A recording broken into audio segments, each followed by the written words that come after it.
Edmonton Oilers 3, Tampa Bay Lightning 2. Welcome back to the day after reaction, where the Edmonton Oilers have their first win in Tampa Bay since 2009. Was a bit of a Dan, how would you describe that game?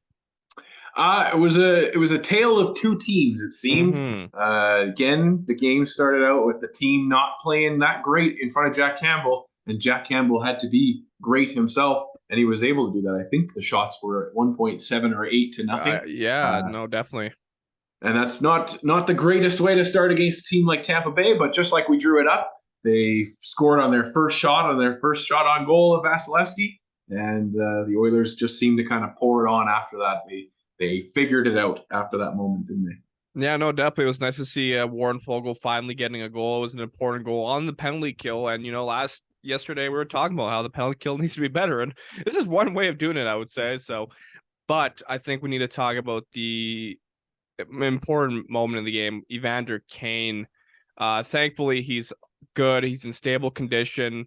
But which is what a scary moment that was.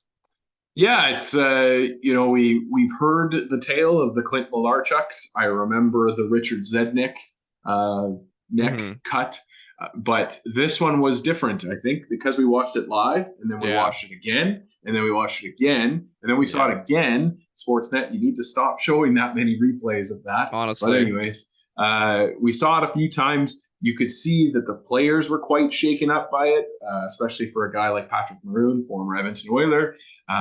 It was scary to see, but it's also, it's heartening for me to see the reaction from both the Tampa Bay Lightning staff and the Edmonton Oilers medical staff.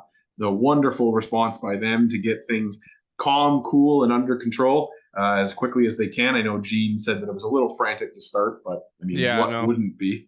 But wonderful response by the team, and for the teams to be able to continue on after that was showed a little bit of resilience as well. Yeah, for me personally, I was also a little shaken up. It was hard for me to focus on the game because I could only think about Evander Kane and what he's going through and his family, and just because it is a scary situation. It can be a life and death situation.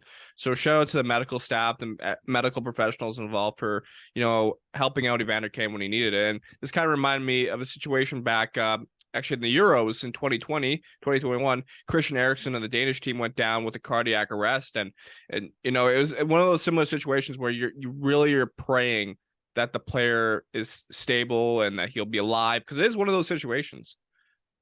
Yeah, I mean, it's a good reminder. Sports are a good reminder that the world is a bigger place, and there's much more meaningful things in this world than, whether they score a goal or not on the ice. But you like to see when teams are able to, rally around that and know that Evander was in great care and continue to play the game. Thankfully, he is in good care, and he will be out for a few. We don't know yet. We don't know the timeline, but let's get back to the hockey. Just your first takeaway from that game, Dan. Well, you already mentioned it seems as though the Edmonton Oilers have fixed their penalty kill in the span of 24 hours. After giving up 4 power play goals to the Washington Capitals, they went out and shut down a Tampa Bay Lightning team that is pretty darn good on the power play. If you haven't heard of their recent success as a franchise. So, for this team, that was a huge boost. You start getting into some penalty trouble against a team like Tampa, and it felt like, oh, here we go again. But the team was aggressive. They were really smart in choosing their spots where they were aggressive.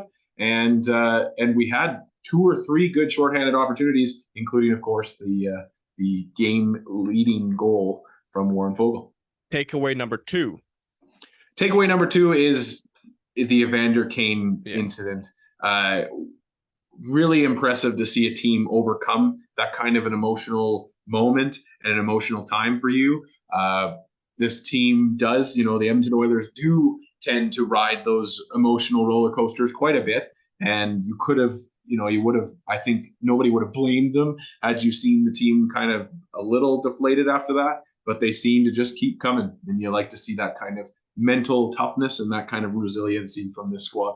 And your third takeaway is Jack Campbell. Lost in the shuffle of everything that happened after that is the start of this game. And, I made a note of it on Twitter at the time because it just felt like one of those games where he was going to let in a soft goal and everybody be mad at him. But he didn't do that. And he did hold this team in it when in the past and in this season, we have given up those early goals and had to play from behind. And so for Jack Campbell to come in and have a real solid outing for this team, he allowed less than 3 goals, which is what we talked about on the ON Radio podcast yesterday, as kind of being the benchmark for a successful game for him. And here we are. We're talking about Jack Campbell, the winner. Just a final thought from you on Dylan Holloway. Last night, he only played 5 minutes and 43 seconds. What do you make of him right now? He's getting a lot of limited ice time compared to the rest of the team. Yeah, I don't know if it's Dylan's, introduction to the NHL. I don't know if it is the fact that he's got as much rust as he does just because he's not used to playing limited minutes like he is. But as of right now, it just looks like he's about a play behind the rest of the team. And I don't know if that's fair to him to expect him to do better. I do think, and I'm not a capologist by any means, but I do think that this Evander Kane injury does allow the Oilers a little bit of wiggle room and some transactional freedom to be able to move players around like they'd like to now. And I do think you probably see Dylan Holloway head down to the AHL at some point here in the very near future. Yeah, I was just looking at the score sheet and I noticed that, like, you look at the Tampa Bay Lightning, all their players had at least over 10 minutes of ice time. Then you look at the Oilers, you had Marcus Niemelainen with 7 minutes, Dylan Holloway 5 minutes. So it's strange for me to see, right? But well, we talked about it again on ON Radio yesterday. Good teams have good depth. And right now, this team is lacking a little bit of depth, and the players that they are forced to play because of our cap situation are not necessarily playing up to their potential. And in another season and in another timeline where we have some cap space, you would have probably seen some transactions up and down through the AHL into the NHL. But we're so tight up against the cap that it's a money in, money out kind of transaction. A player like Dylan Holloway, with that contract, with that entry-level contract, needs to be able to give you that flexibility money-wise. Just a final wrap-up. You are promoting something new. Yes, yep. I am now the manager of travel and events for Oilers Nation, and our first event that I will officially be overseeing is a very special one. Thank you very much for this time to do this plug, Waz. It is called the Brunch for Ben, and that, of course, is referring to Ben Stelter, Oilers legend. And we're going to be putting on an event at 11 a.m. on November the 26th at Soho, of course. So come on down and check that out. Head over to our social media, Oilers Nation, on Instagram, Facebook, and Twitter to find the link to purchase your tickets.